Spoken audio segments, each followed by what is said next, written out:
Hello everyone, আসসালামু আলাইকুম। মেরিনাস home কিচেনে আপনাদেরকে স্বাগতম। এই অস্বস্তির গরমে একটু স্বস্তি পেতে কার না মন চায় আইসক্রিম খেতে। আজকে আমি তৈরি করে নেব কুলফি মালাই আইসক্রিম। অল্প কিছু উপকরণ দিয়ে অসম্ভব মজাদার এই কুলফি মালাই আইসক্রিম যখন বাসায় তৈরি করা হয় তাহলে কেমন হয়। আমার আইসক্রিমের মোল্ডটা কাছে ছিল না, তা আমি এই 4 পিস আইসক্রিম আমি গ্লাসে সেট করে নিয়েছি, ছোট শরবতের গ্লাসে, এই কারণে একটু বড় দেখাচ্ছে। তো চলুন চলে যাব এই মূল রেসিপিতে।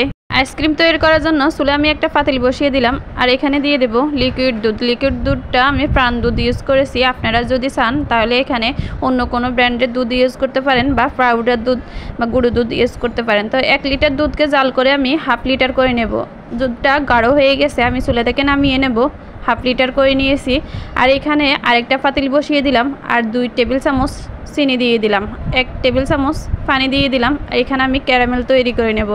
আমি আমার পরিমাণ মতো বা দুধ অনুযায়ী এখানে চিনির পরিমাণটা দিয়েছি ক্যারামেল তৈরি করার জন্য। আর এমনি দুধের যে পরিমাণে আমি চিনি মিশাবো, তো আমি যে পরিমাণ মিষ্টি খাই ওই পরিমাণে মিষ্টি ইউজ করব।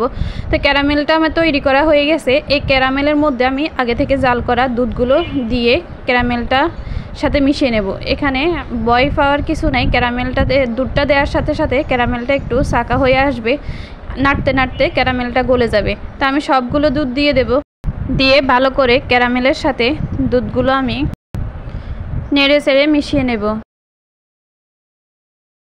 এখন দিয়ে দেব আমি চিনি।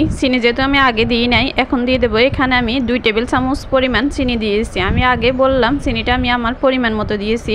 আর এখানে ফ্লেভারের জন্য আমি 1 চিমটি পরিমাণ এলাচ গুঁড়া দিয়ে দিলাম। আপনারা চাইলে স্কিপ করতে পারেন। তো ভালো করে সবগুলো উপকরণ একসাথে মিশিয়ে আমি আরও একবার বলক আসা পর্যন্ত অপেক্ষা করব। বলক আসলে দুটো নামিয়ে নেব। দুধগুলো নামিয়ে নিয়ে আমি পর্যাপ্ত পরিমাণ ঠান্ডা করে নিয়েছি। দেখুন আঙ্গুল দিয়ে দেখাচ্ছি কীরকম ঠান্ডা করা লাগবে। তো আমি গ্লাসের মধ্যে, শরবতের গ্লাসের মধ্যে আইসক্রিমের দুধগুলো ঢেলে নেব। যেহেতু আমার হাতের কাছে আইসক্রিমের মোল্ডটা ছিল না, তো আমি এখানে মোল্ড করে নেব গ্লাসের মধ্যে ঢেলে। তো সবগুলো দুধ আমি এই 4টা গ্লাসের মধ্যে দিয়ে, আরও কিছু দুধ ছিল তো এগুলো আমি একটা ছোটো একটা আইসক্রিমের বক্সের মধ্যে বা বাটির মধ্যে দিয়ে দিলাম। এই ছোটো বক্সটা, এটার যেহেতু কাক আছে বা ডাকনা আছে, তো এটার কাকটা আমি লাগিয়ে এটা ডিপ ফ্রিজে রেখে দেব। আর ওই যে গ্লাসের মধ্যে এগুলো আমি ডাকনার জন্য কিছু কাগজ কেটে নিলাম, সাদা কাগজ, যেহেতু সবার ঘরে থাকে এরকম কাগজ। এই পরিমাণ, এই রেসিপিটা আমি সাধারণভাবে দেখাচ্ছি যেন সবাই করে নিতে পারে।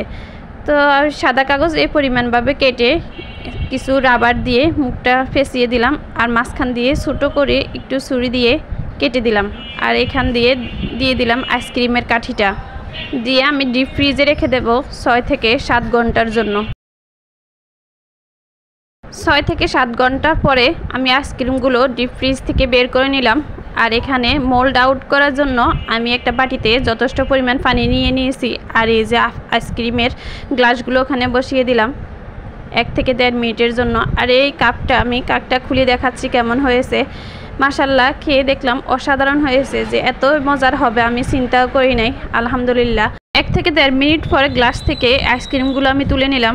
এখানে কোনো জাকাজাকি বা কোনো আসাইসার দরকার নাই, এমনি টান দিলে বের হয়ে আসবে। আলহামদুলিল্লাহ, মজার এই রেসিপিটা সবাই একবার হলো ট্রাই করবেন। আর আমার ভিডিওটা যদি ভালো লেগে থাকে অবশ্যই শেয়ার করে দিবেন। আজকের মতো এখানে শেষ। আল্লাহ হাফেজ।